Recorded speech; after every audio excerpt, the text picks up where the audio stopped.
and welcome to the second part of a four-part series on intrapreneurialism. That's intrapreneurialism, not entrepreneurialism. It's about people who drive the same aspects of entrepreneurialism, innovation, and change, but from inside of businesses. Today, we're going to be talking about the culture for entrepreneurialism. How do you build an environment that allows people to explore and push innovation within your business?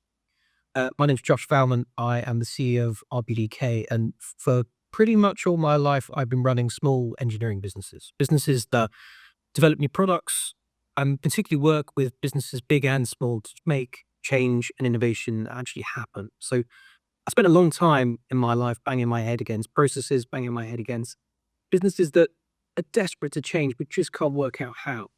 So in this series, we're looking to experts and those with experience to understand more about what is an entrepreneur and how can they really have an effect on a business. In our first series, we talked about the details of what an entrepreneur is and the effects they can have. Today, I'm joined by three guests to talk about how to build that environment. So I'm joined today by Duncan Levesley, who is the director of Grant Thornton. I'm joined by Maria Chenoweth, who's the chief executive at Traid. And I'm joined by Darryl Merkli, head of the AI studio and services at Hut 3.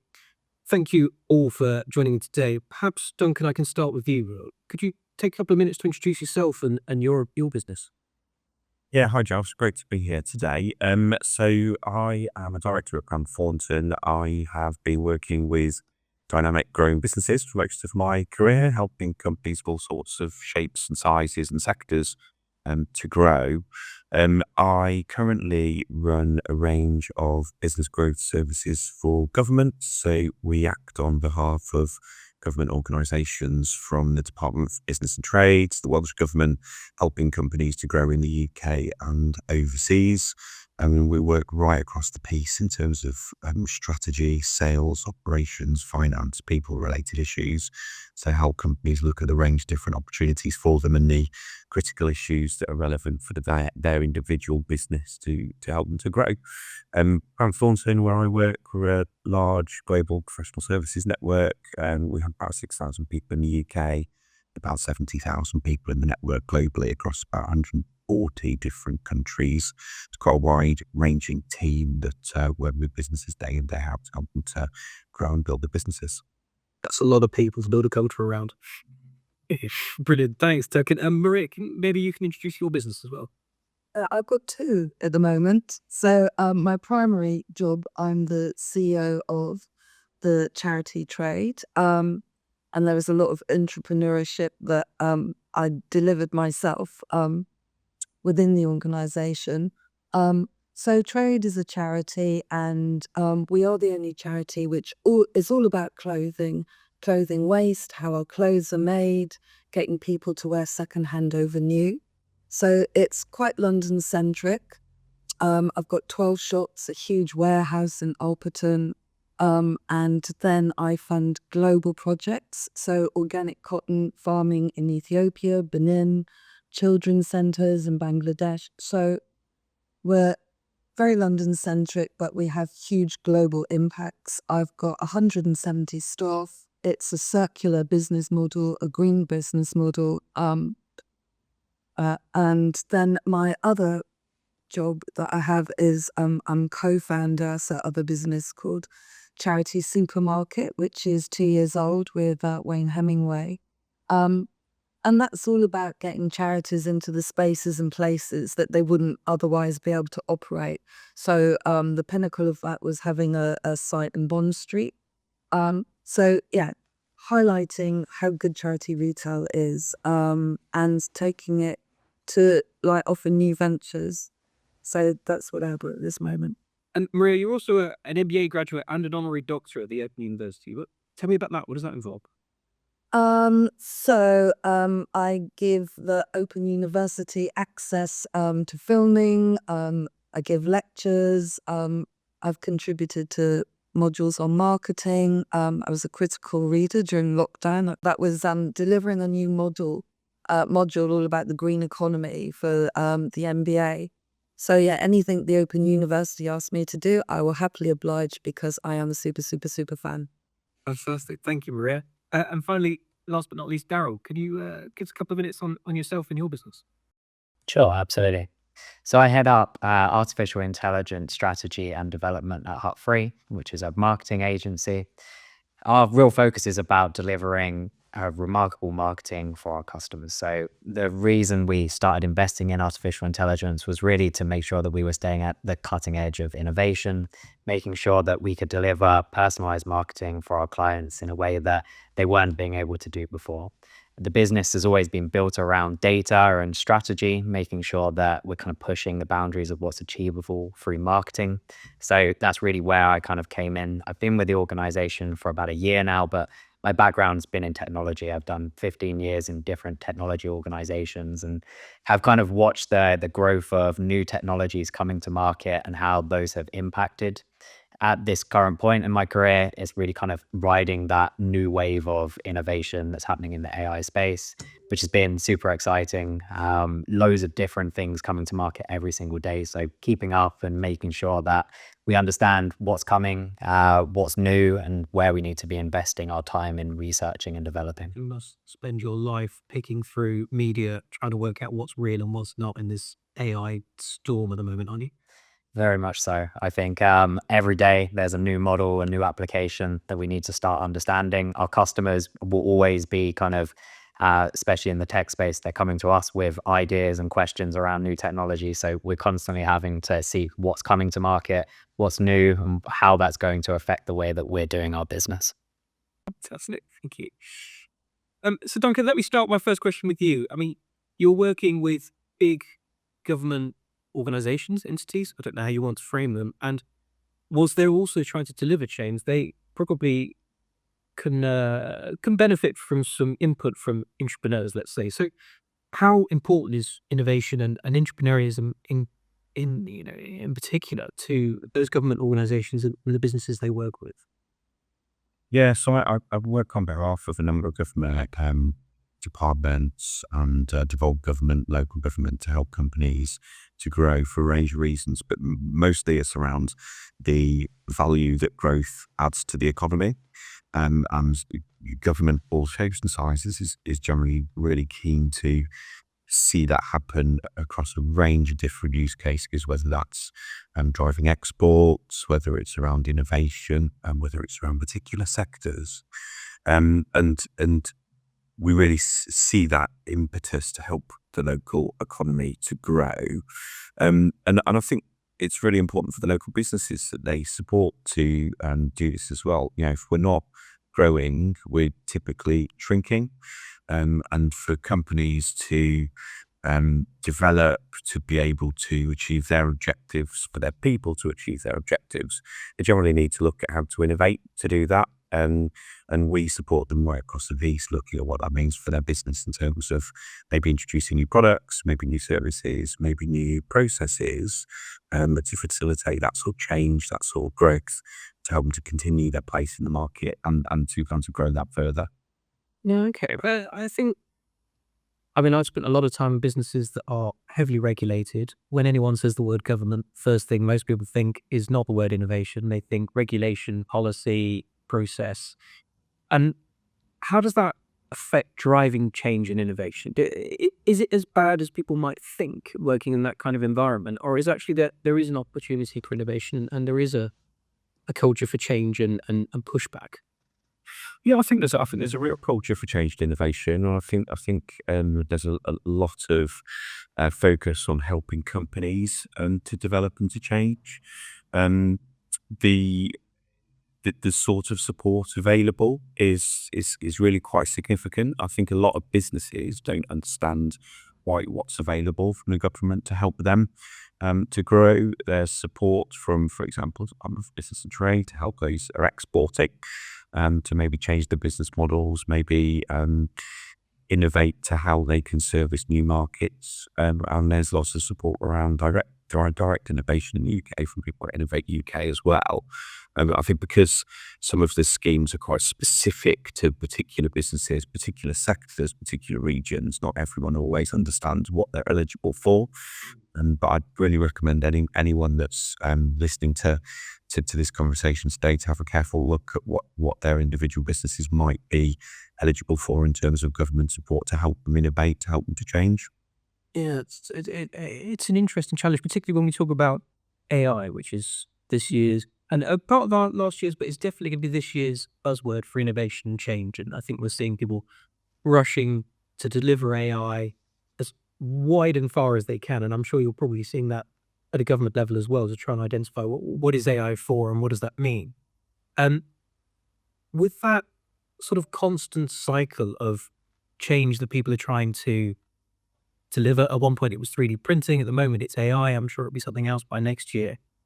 How do you see large organizations like the government deal with that sort of, I don't know, would you call it pressure from people to bring in what is currently new and exciting?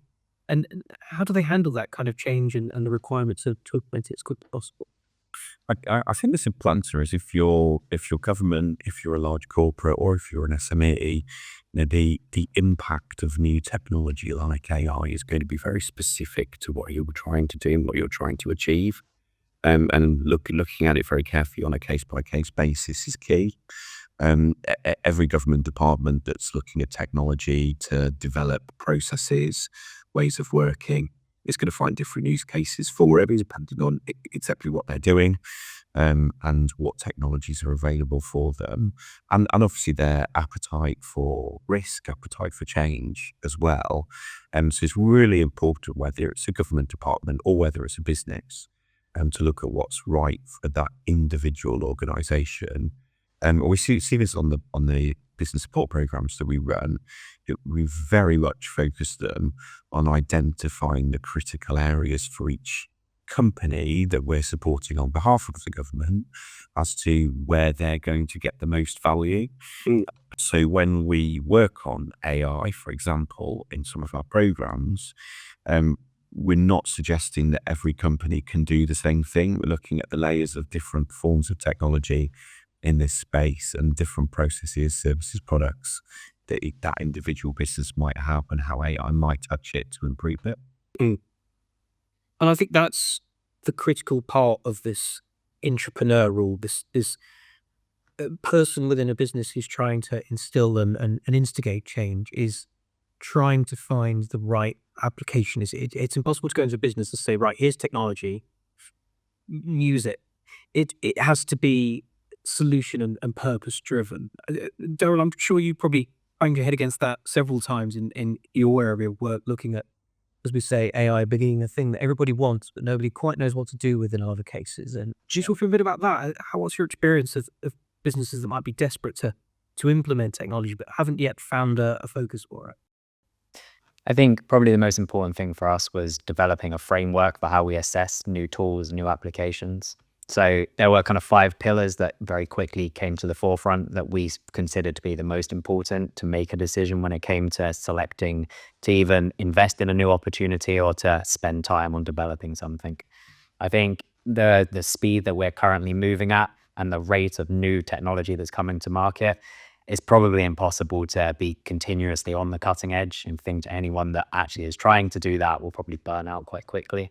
So what we try to do is have a quick assessment upfront to understand when a new technology comes to market, is it a monumental shift in a direction that's going further than what we're already able to achieve? And if we assess that upfront, what we then need to look at is how quickly can we build that into a development phase, and what is the likelihood of something else coming along to replace it before we've even got to that point.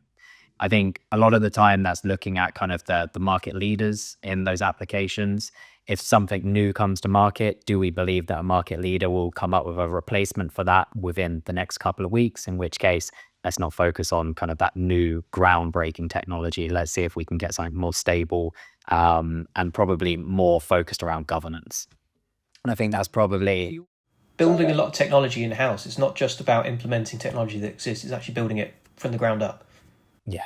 I think in terms of artificial intelligence, you've got kind of different layers of where you can get involved. From our perspective, it's around app development, actually making applications specific to marketing and to our clients' requirements. There's the kind of the ground that you can play in terms of actually building large language models, but that's an expensive billion-dollar game, and we're seeing that kind of playing off against the US and China right now. So there's not necessarily a remit that many businesses will ever try and get involved in, but utilizing these technology models and allowing those to become hopefully a value add to your business or your operation is really where we're sort of sitting and playing. Yeah, okay. So your team must be quite interesting. You must have a whole load of people who are all vying to bring forward ideas and push new technology forward. What does that team look like? How big is it? What kind of personalities have you got? I think the business of Hut Free was kind of set up around remote work, which has always allowed us to bring in kind of the best and hopefully the brightest minds, not necessarily being kind of geolocated. So that helps. First of all, we've kind of got people that were excited about this technology up front. In terms of the actual silos, we have kind of a real split. Those that are customer facing, they're right at the coal front, they're hearing what customers are requiring, maybe the problems that they're coming up against. And their job is to kind of bring those problems to us so that internally our kind of internal development team can see where there's opportunities to hopefully innovate on that problem, maybe find solutions, or maybe accelerate the process that already sits in place. So there's kind of this kind of two-pronged approach. And that's really where AI has been brought into it. Traditionally, it's always been the same, just without artificial intelligence. We were looking at maybe more data plays, or we were looking at more creative or design processes. So it's just building on the innovation that was already there. So you've got a team that have all got a lot of touch points with quite interesting areas of technology, but also client requirements. So you must have lots of people vying for, this is the right answer, or this is what we should do, and this is what we could do next, and here I've built this, why don't you have a look at this? How do you sort of maintain that culture that allows people to contribute but keep the focus on what we're trying to do here, which is deliver change but also make some money in the middle?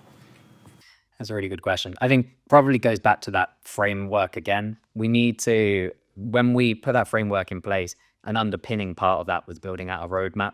Now that roadmap needed to be fairly rigid in the fact of, if we constantly are moving kind of the goalposts or focusing on new objectives, then we'll never get anything done, essentially. There's just not enough people, not enough time, not enough scale.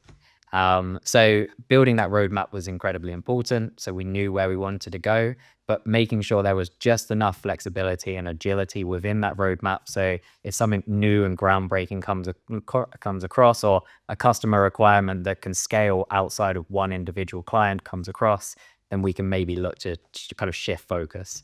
But I think it's important to have a framework, have a roadmap, and try to stick to it where you can. So you're sort of in a world where you're surrounded by entrepreneurs, whereas some of the other people we've spoken to, it's 1 in 1,000 people that are ready to make a change and push forwards. And you've almost got the opposite problem. Instead of trying to foster that culture of contribution and innovation, you're trying to control it and make sure we've got a focused approach from all those minds working together. I think so. I think it's been refreshing joining Hut Free because it's a different approach to innovation. But previous to that, I worked in large enterprise level tech companies, and you're looking at much more hierarchy, layers, internal politics, and all of those sorts of things that come with it. So for the frustrations there was always focused around just trying to get sign off, and that often meant that we couldn't even get proof of concept in place until sign off was delivered. And at that point, either the technology had moved on, or we actually realized that we were investing in the wrong thing and there was something better out there, because we hadn't had the opportunity to actually dive into testing it and trialing it and experimenting with it. So I think that's what's been quite nice about joining this organization, is their different approach to it. It's kind of test it, trial it, be acceptant or accept failure, because I think that's also a really key point in this. I think any entrepreneurship requires you to be comfortable with failure, because you're going to come up against a lot of things. You're going to fail. That's how you learn. That's it. Yeah. So yeah, failure has been an important part of our process. I've got quite interesting people that have made that jump from a very corporate environment to a very startup or flexible environment. Have you ever sat looking out to sea and thought about, well, looking back, knowing what I know now, this is what I would have liked to have seen happen differently in those larger corporate entities to really foster yourself and probably some other people that really wanted to contribute but just kept banging their head? It's a good question. I think most large organizations still want to be innovating and they still want to be pushing ahead. A lot of the time, it just comes down to usually legacy requirements that aren't necessarily up to date with the changing landscape and what's in place. So I guess it's probably just reviewing those requirements is probably the most important thing, and having an organization that's open to feedback at all levels. And certainly the organizations I've worked in, the senior leadership was always open to conversation. It just it would take longer to be able to get that conversation to the table. So I think it's just important from a perspective of moving forwards fast, being actually able to have internal feedback and hopefully get discussions leveled quicker. Yeah, okay. I think there's a lot of people that'll be watching this and thinking that's quite funny because you're talking about this large corporate that's slow to move, trips over itself, and anyone would think you're talking about a 50-year-old conglomerate. They're not. You're talking about a modern large tech business. These companies haven't been around for longer than 20, 30 years and are considered cutting edge. And yet we're talking about them as if they're dinosaurs. Maria, how does that make you feel working in an industry that's significantly older? The apparel industry is surely full of, what would you call it, sort of archaic ways of doing things, hasn't yet caught up with the times, probably lacks technology in a lot of places. Certainly a lot of the clothing industry I've worked in does. How does that make you feel hearing that even what we consider to be new technology businesses are struggling with building this culture for change? Well, I work in the charity sector, so that's even more backward. It's a charity plus apparel. Yeah, it's compounded at this point. So yeah, I mean, for trade, we're just using technologies, but we're beginning to use it to do people's jobs and to get people processed quicker for the payroll, manage sickness. So I've got 2 staff members, senior managers who just love tech and love new things where, for myself, no. So to let other people around me take that on and dominate me as, even trying to blur my background, It's a bit of a hassle. So, I mean, I've worked with quite a few charities over the years, and what I really love about working with charities is everyone you talk to is excited and aligned on the cause of what we're trying to do. You don't work for a charity unless you really believe in what they do. Mm. But that must also mean that you're, I guess it's still an entrepreneurial thing. You've got people who desperately want to see the cause happen. They've probably got many ideas about how to make it happen, what could be better. Are you also finding yourself sort of trying to manage lots of people who want to contribute, and you've got to split the difference between contributing and making change to the business and doing the thing they need to do day to day to make the whole business work? Well, for trade, that's not how we operate. So everybody is into fashion, everybody is processing clothes, and everybody loves clothing. The international work we do is incredible, but it's not at the fore. But exactly what you're saying. So with, when I work with hospices and other people, that work is at the fore before the charity retail. So board members have to, make a decision of, should we invest in extra staff and more shops to generate more income? But really what we have to be investing in is more nurses for hospice care. So when I work in charity supermarket and I see people work for cancer research and all these amazing charities, the people are so on board and incredible. But for trade, we're all about retail, fashion, London, and very business orientated. Yeah, okay. So how do you handle that culture then? How do you create an environment that makes sure that it's not just down to you to work out what's new, what's next, and making sure you're keeping up with everything that needs to happen? How do you get everybody to contribute? Well, I think I probably give a lot of that because I've been in my industry for 35 years. I've been at trade for 26 years, that my whole brain is wired to see what problems are coming and what resources are out there to resolve them. So even though I've got 170 staff, there's only 5 of us at the moment on the senior management team, and that's really small, and obviously that I'm going to be expanding. So the people that I have around me are attention to detail, implementers, highly operational, all the things that I'm not. So yes, and everybody trusts me and my board trusts me to come up with solutions, ideas and innovation because I've been around for so long. My brain is, it enjoys it, it's wired to it. So tell me, how did you get there then? Tell me your sort of background. How did you get to Traid? What were you doing before that? What's driven you to become the person that can really think like that, join the dots and see these ideas? Okay, so I left school with no education, and but whilst at school, I helped out at school jumble sale, and somehow just like fell in love with secondhand clothes, and so I ran off to London, and anyway, I was managing stores. I wasn't happy. It was the 80s, and I like gave it all up and went to volunteer at my local Oxfam shop. I just wanted to go back to secondhand clothes. And I got some cleaning jobs to support that. And then one day I was on a coach going to an airport to go to Barcelona. Next to me was the Guardian jobs section. So I read it out of order and then saw the job for Traid. It survived my weekend of debauchery and faxed my CV through and become the head of retail. And then a couple of years later, the CEO. Fantastic. So you've really grown through the ranks then at Traid. It's you've been the person, I guess, throughout that, contributing new ideas, showing initiative, being the entrepreneur that's then made it to the top. Yeah. What do you think the business around you did or environment you were working in that gave you, I don't like the word permission. I think that's... No, you're 100%, and I totally understand that question. I hate being given permission to do anything, so I avoid it. Yeah. You do the opposite when you give them permission. I do. Yeah. So I don't like drama. I don't like having to go to a board with an idea, have a yes or no, a discussion about it, because my instinct tells me what's right and wrong. So how I get around this is I do very small pilots of something.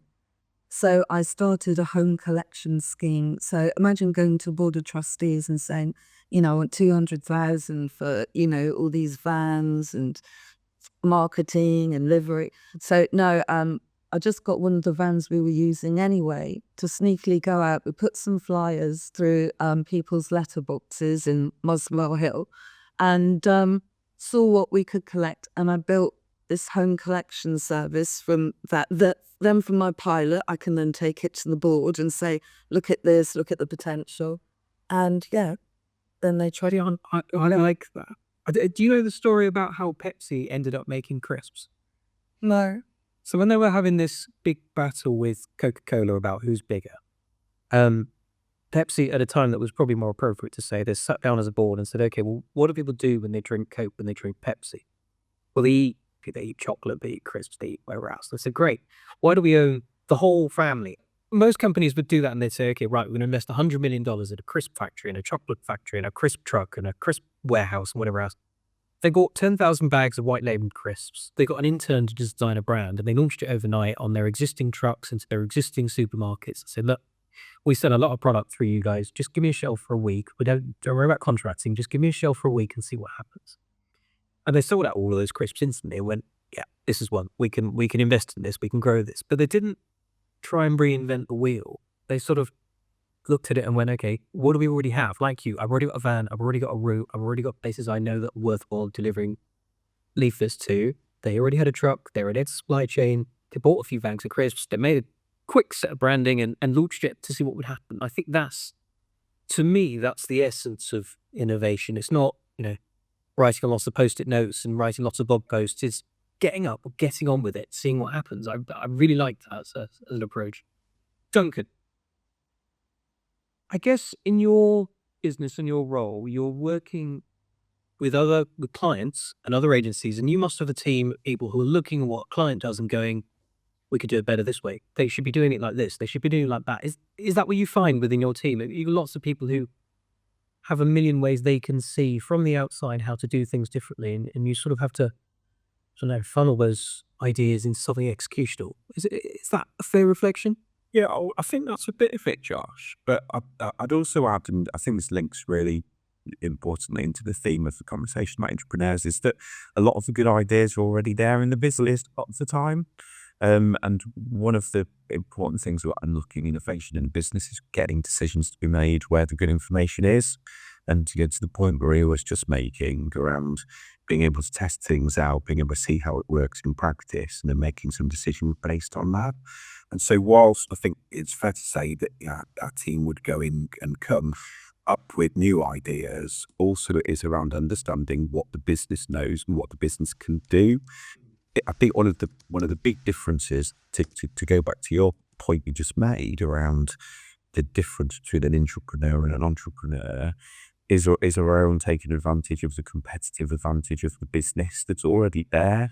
So whereas an entrepreneur's maybe got a good idea, maybe got a bit of technology or something that they've developed, and that's what they're really pushing, an entrepreneur has access to a whole raft of different sets of expertise, sets of skills, brands, products, services, a whole range of different things to draw on, where they can identify what the competitive advantage that their business has, and then put together a plan to innovate based on that. So it just opens up this whole toolbox that a business has already, without necessarily having to come up with something completely brand new around it.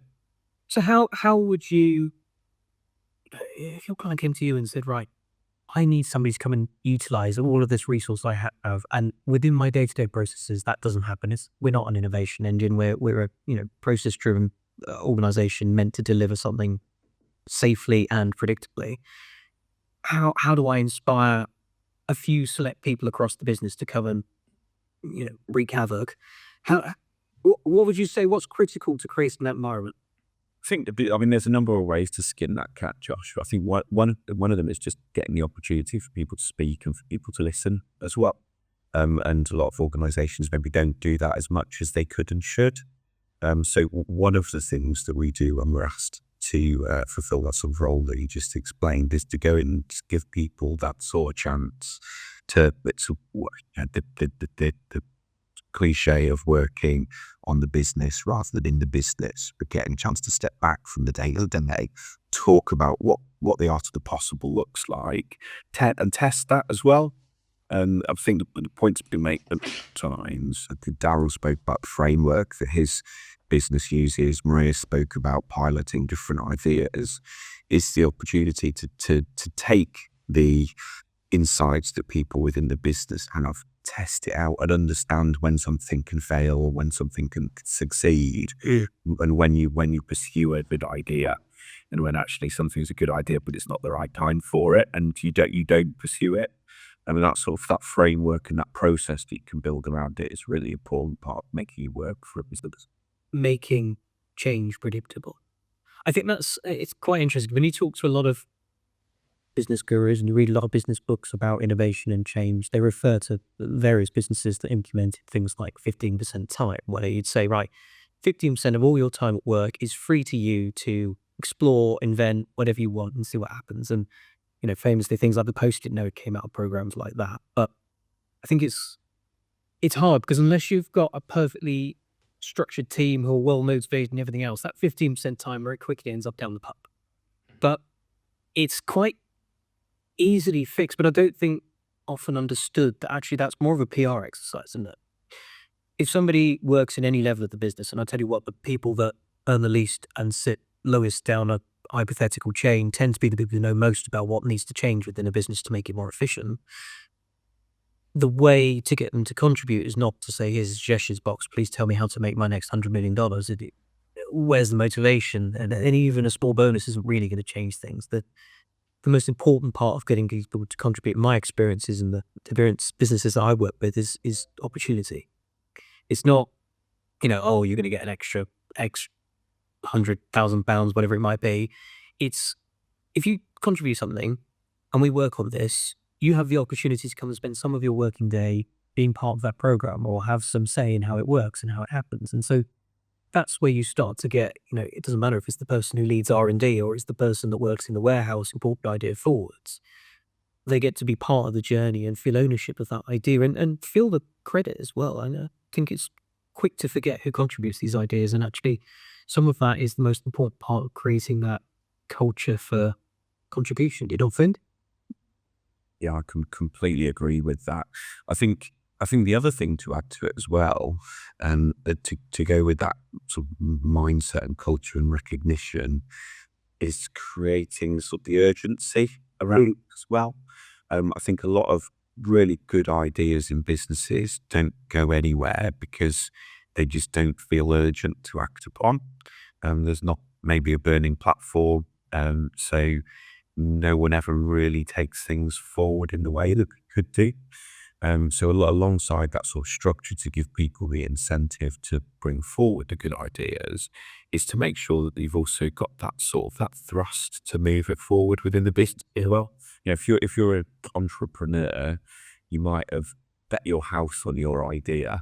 Yeah. It's got to work. There is a lot of urgency in making it work. If you're an entrepreneur, you're on a salary, that might not necessarily be the case. So how do you come up with a way of giving people that sort of that push, that urgency to make sure that change improvement is at the top of the to-do list, right? And it's sort of a nice to have add-on. Yeah, interesting. I mean, part of being an entrepreneur is trying to enact change, right?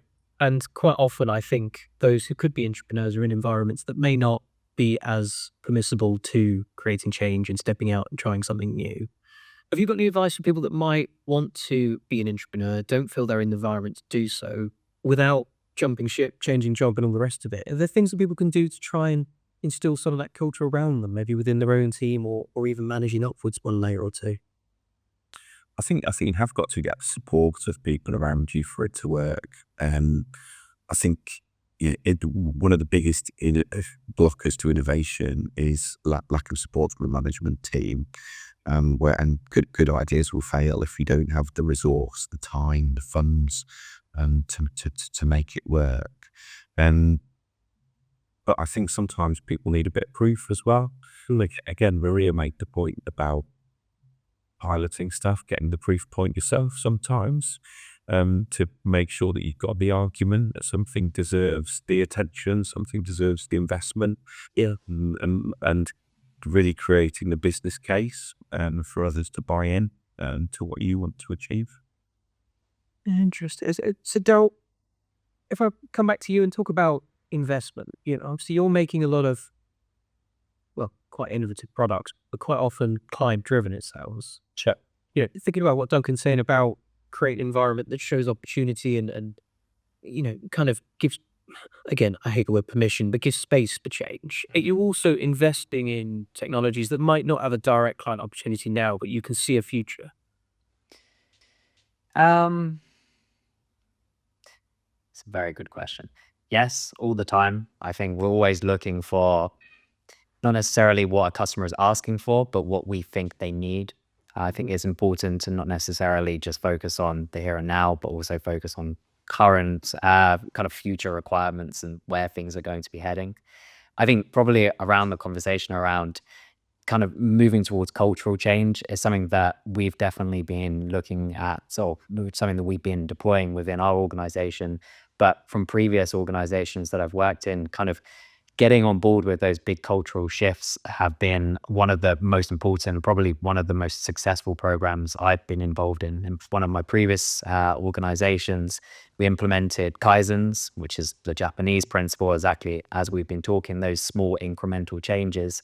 But seeing that cultural shift as people recognize that their small contributions, their small ideas on how we can improve on a process, we can be more efficient, whatever it is, can make a massive overall difference. Really showed massive positive change within the organization I was working in. It changed the culture and it made everyone feel like they needed to be pushing towards intrapreneurship. So I think having those programs in place that are listened to, that they are acted upon, and they have kind of a feedback loop as well. I think it's easy to say, we'll listen to any suggestion and we'll implement it, but often those suggestions may not actually be functional and there needs to be a reason for it. You do need a filter. So it's just as important to act on those suggestions as it is to have a feedback loop of the suggestions you're not going to act on, so that people understand why you're not kind of taking their ideas, their innovations on board, and you kind of explain it, I suppose, is really important there. Do you find you also capitalize on that world of entrepreneurs? Do you seek them out within your customers as the people that would champion and sort of inspire their business to look at new technology through you or someone else's? Is that some part of the strategy, is to try and find the entrepreneurs? It certainly is for us, is to find the people who want to drive change, because Yeah. they want to work with people like us that can come and bring that change. Yeah, I think an important part of change management is understanding that everyone's on a different cycle. So we want to find those kind of early adopters. Those are the people that are going to help us test. They're going to help be our case study. And often those will be the people that kind of shout the loudest about the change. And it comes with social proofing. The more people that are on board, that are seeing the positive benefit, the more likely those kind of naysayers will get behind it. So yeah, absolutely. We want to kind of seek out those early adopters, those innovators, those entrepreneurs, and get them kind of on our side so that we can quickly move forwards. Are there any key ways that you identify them, or is it all about what's said in a meeting? Do you have another way of seeking them out within a business? There's a term in marketing called mavens, and these are kind of people that are obsessive when it comes to a particular product. And that's what we kind of try to do. We look for those mavens within an organization. They tend to be really obvious. You probably have a maven that you go down the pub with that is obsessed about one particular subject, and every time you have a pint with them, they bring that topic up. We want to find those people to our particular use case. So people that are obsessive about one particular thing, and try to leverage them towards our mindset and our focus. So yeah, I think often they're fairly obvious to find. It's just about listening, and you can set, in marketing, it's all about kind of capturing people's attention. We set what are called maven traps. So ways that we can get these people to easily communicate with us. This vision of a giant rat trap, the business. Interesting. Okay, that's really interesting. That an entrepreneur might not be that sort of media-led jack of all trades person. They might be a real expert in something very specific, but they're a champion of it and an implementer of it. Yeah. Interesting. Bria, in your business, I assume now you're in your role, you're looking for the next entrepreneur that might make their way into your shoes. How do you identify those people, and how are you trying to support them? Yeah, that's 100% correct, because I am knocking on an entire. Not quite what I intended to mean. So in both charity supermarket with my co-founder, partner, and within trade, this is really, really difficult. So especially like dealing with clothes and ideas, it's very, very, very hard to find people with this lunacy for ideas and lunacy to be able to make things happen. Even so with charity supermarket, so Wayne and I, we go to this big dirty warehouse on a Monday morning, like 7 a.m. People wouldn't like imagine it. And we're there like sorting clothes and like real grand level stuff. It's honestly, and like Hill says, people must think we're down on our luck. But we're doing it because no one else has this eye.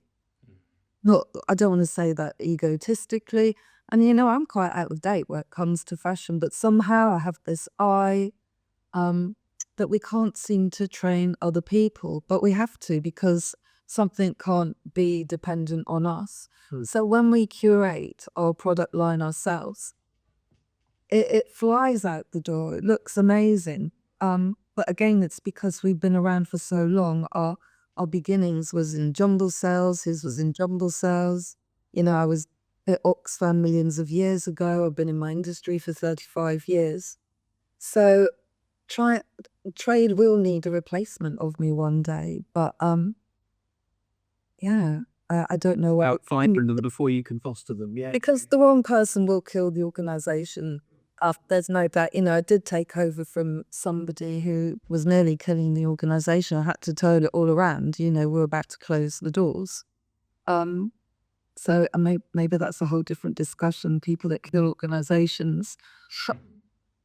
But yes, Let me ask you this then, and actually I'd like the answer from all three, and it's probably quite a nice topic to end this session on.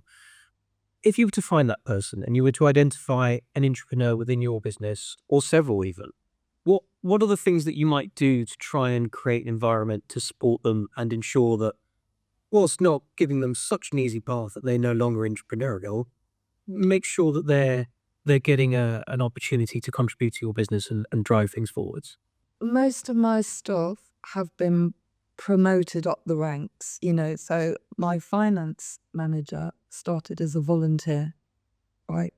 Came over from India, did an MBA in Cardiff, started doing data entry. He is now a finance director. I've put him on a HR course as well. Oh my God, he's so good at his job, and he's so super loyal to me because I took him, he's been with me for like 12 years. So I see something in someone, and as a CEO, I'm also the gatekeeper to resources. What a very privileged position. So yeah, I will give people all the resources they need to thrive. Roberto, he's my operations director. He's amazing. I let him design a huge warehouse. It was like the happiest days of his life. Design how it's all going to be made, where the trucks go. So yeah, I give people what they really enjoy and what they thrive at, and let people grow. But still, this entrepreneurial mentality is a bit of a rarity, I feel. I think I've probably got something cognitively a bit dysfunctional. But I get so high on new ideas and making something wildly different happen. It's like the biggest high ever. I liken it to like being how a gambler would feel. So you're always building on those skills, right? You went on to do an MBA and have continued to be involved with the Open University. Can you tell me a bit about that? Yeah, I left school with no qualifications, and I thought I wanted to learn the language of business. So I had a new chair at the time, and I knew she was going to ask me the question, what training do you need? And again, being a bit rebellious, I said tongue in cheek, an MBA. And she looked really startled, and then she said, okay. So I applied to the Open University, and they got that open door policy. And I thought, they're not going to say yes. And they said, okay. It's like, oh my God, what have I let myself in for? I'll do it now. I've got to do it now. Oh my gosh. Anyway, I did do it. And then I continued interacting with the OU because there were some elements of the business module. There was nothing about the environment. I got very heavily involved in climate and the climate change and activism. And there was nothing there. So I kept going back annoying them. And then that's sort of how my relationship sort of formed. And I've been interacting ever since. Also, I've got a PhD student who's going to be working with Traid and from the Open Universities. She's from Bangladesh. Super exciting project. So I've got 4 children's centres in Bangladesh. So garment workers, they have somewhere to leave their children in a safe environment when they do their awful hours and very long hours in factories. So she's going to go and measure the impact. So that's just going to be amazing, whether it's negative to positive, what better we can be doing. So my work continues. Yeah, brilliant. That's great. Thank you, Maria. Duncan, let me ask you to finish on then as well. If you'd identified some people within your business who you felt were entrepreneurs that really had the capacity to contribute to the business, how would you give them the space and build a culture that makes sure these people are encouraged to really continue to contribute and feel rewarded for their contribution as well? Yeah. I think clarity on objectives is really important. I mean that in not necessarily putting black and white markers down, but giving people a really good sense of what's a good result, what's a bad result, what's somewhere in between, so people know what they're working to and working for is really important. And alongside that is is really good communications, and that's got to be a two-way street, that people feel able to be open and honest. I think the advantage an intrapreneur has over an entrepreneur is that there is a wider set of skills available to them, and you don't necessarily have to be able to do everything yourself as a master of every trade to be successful. And so the honesty of someone who's trying to do that within the firm, to be able to say, you know what, actually this is really important, but it's not necessarily my skill set, and I can bring someone else in to support this. It's going to increase everyone's chance of success. So I think it's a combination of a bit of clarity on what good looks like, plus really open communications in every direction. Yeah, fantastic. And Darryl, finally with you, in a business that is, by the sounds of it, majority entrepreneurs, how do you maintain that culture? How do you make sure that doesn't change and people continue to contribute? Sure. I think in terms of attracting the right people, in hopefully the most sensible way, open the door to the obsessive. I think you need to very clearly identify what is your culture, what are the passions within that culture, and build that as part of your brand so that people are attracted to you as an organization. If you can attract people that are truly obsessive in your mission, your focus, your goals, then those are the people that are going to come into your organization. They're going to get behind the objectives that you're putting in place. They're going to come up with the ideas, and they're going to relentlessly put that time into evolving. Those people will be very strong-minded and opinionated. So you also need to find ways to give them measurement, give them goals, and to keep them on track. But by kind of building out that culture of innovation, I think you can attract the right people and kind of fuel that within your own organization. But yeah, I think as the other two have said, it's incredibly important to have metrics, goals, and obsessively track everything so you can see the progress that is being made. I think people really want to see Back as well. exactly. People want to see that they're making a difference. So by giving people the tools and the ability to see their change, I think you can really drive positive innovation. I think that's a fantastic point to end on. The three of you, thank you very much for your contributions today. I think if I can paraphrase and sum it up, to build a culture for entrepreneurs, we need to create space, really. We need to acknowledge that may mean a distraction from day-to-day work, but understanding what people are doing, showing that we have a need for their contribution, showing direction of what is it we're looking for change in, what is it we're looking for contribution in, giving people that space, but also giving them targets, maybe more generally, or maybe specifically to people that you might have identified as contributors to your business. And I think most importantly, communicating that back, communicating there's an opportunity here for you to build your own future within our business, but also here's the impact you're having, here's the data that shows that, and here's what you yourself have contributed. So thank you very much, everybody, for all of your time.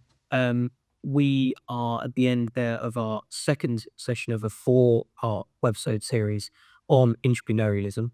The next episode will be coming out in a further 2 weeks, and we'll be focusing on how to make a difference, particularly in digital and AI. So you can join us online to see that course or look back at the other episodes in the series. Thank you very much.